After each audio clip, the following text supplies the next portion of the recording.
সব শ্রোতাদের সামনে, জনতার সামনে ফিরাউনের স্ত্রী আসিয়ার শরীরের কাপড় খুলে আসিয়াকে উলঙ্গ করে দিলেন। চিৎকার দিয়ে বলেন নাউজুবিল্লাহ। হামান ডাক দিয়ে বলে, ওরে আসিয়া, এখনো সময় আছে, এই মুহূর্তে আমি তোমাকে অর্ডার করে দিলাম, এই মুহূর্তে আনা রব্বুকুমুল আলা, তুমি ফিরাউনকে রব বলে দাবি করো, তাহলে তোমাকে ছেড়ে দিব। আসিয়া বলে, না, আমার ইজ্জত যাবে, সম্মান যাবে, জীবন দিব, শহীদ হব, এরপরেও আমি আমার স্বামীকে স্বামী বলে গ্রহণ করব, কিন্তু কোনোদিন রব বলে আমি দাবি করব না। সুবহানাল্লাহ।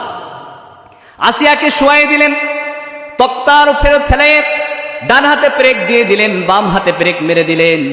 ডান পায়ে বাম পায়ে চতুর্পাশে 4 হাত পায়ে ব্রেক মেরে দিয়ে এবার বলতেছে, আসিয়া, আর একটা ব্রেক বাকি আছে, এখনো সময় আছে, তোমার ঈমান পরীক্ষা হবে।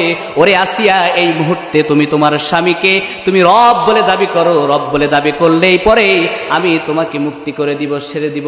বলেন নাউজুবিল্লাহ। আসিয়া বলে, না, কোন রকম হবে না, আমি যেহেতু আল্লাহকে রব বলে দাবি করেছি, মুসার কালেমা গ্রহণ করেছি, নবী বলে গ্রহণ করেছি, নবী বলে মেনে নিয়েছি, আল্লাহকে রব হিসাবে আমার জীবনের সৃষ্টিকর্তা হিসেবে গ্রহণ করে নিয়েছি, অতএব আমি আমার স্বামীকে স্বামীর জায়গায় রাখলাম, আমার আল্লাহকে আল্লাহর জায়গায় রাখলাম, কখনো আমার আল্লাহকে স্বামীর জায়গায় নিয়ে আসবো না। বলেন সুবহানাল্লাহ। আমার ভাইয়ের, আমার বন্ধুরা, ঠিক ওই মুহূর্তে হামান, ওর মাথা তো বুদ্ধির কামান, হাতের ভিতরে সবচেয়ে বড় গোলমার্ক নিয়ে আসিয়ার লজ্জা স্থানের ভিতরে দিয়ে একবার ডাইনে ঘোরায়, বামে ঘোরায়, ঘোরাইতে ঘোরাইতে এক পর্যায়ে আসিয়া আল্লাহু আকবার বলে, লা ইলাহা ইল্লাল্লাহ বলে দুনিয়া থেকে বিদায় নিয়ে নিলে। আমার আল্লাহ ডেকে ডেকে বলে, ওরে আসিয়া, সমবেত জনতার সামনে দুনিয়ার মাঝখানে তোমাকে অপমানিত করা হলো, তোমার ইজ্জত সম্মান কেড়ে নেওয়া হলো।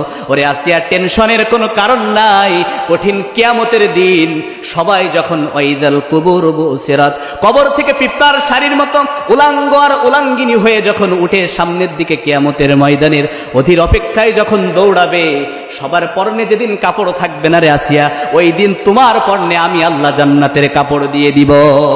সুবহানাল্লাহ। আমার আল্লাহ কয়, আসিয়া, দুনিয়ার কোন মহিলার পরনে কাপড় দেয়া হবে না, শুধুমাত্র তোমার পরনে কাপড় দিব। তার কারণ তুমি আসিয়া ঈমানটা আমার রাস্তায় রেখেছে, শেষ জীবন পর্যন্ত, শেষ বিন্দু পর্যন্ত, নিঃশ্বাস যতদিন ছিল ঈমানের পরীক্ষা দিয়ে ঈমানের রাস্তায় থেকে তুমি দুনিয়া থেকে বিদায় নিয়েছো। এজন্য আসিয়া, আমি আল্লাহ তোমাকে কিয়ামতের দিন জান্নাতি পোশাক পরায় দিব। সুবহানাল্লাহ।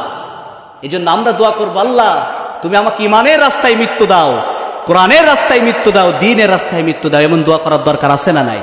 ঈমানের পথে অবিচল থেকে আমার মরণ যেন হয়। সবাই, ঈমানের পথে অবিচল থেকে আমার মরণ যেন হয়।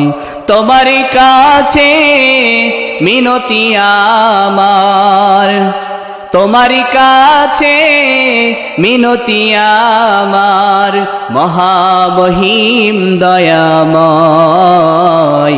ঈমানের পথে অবিচল থেকে আমার মরণ যেন হয়। বলেন আল্লাহুম্মা আমিন।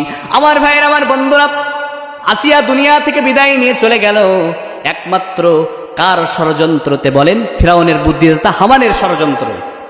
এরকম বুদ্ধিদাতার কাছ থেকে বুদ্ধি নেওয়া যাবে না। এই হামানের বুদ্ধি নিয়ে শেষ পর্যন্ত ফিরাউন নীল দরিয়ার ভিতরে চুপনি খেয়ে দুনিয়া থেকে বিদায় নিয়ে চলে গেল।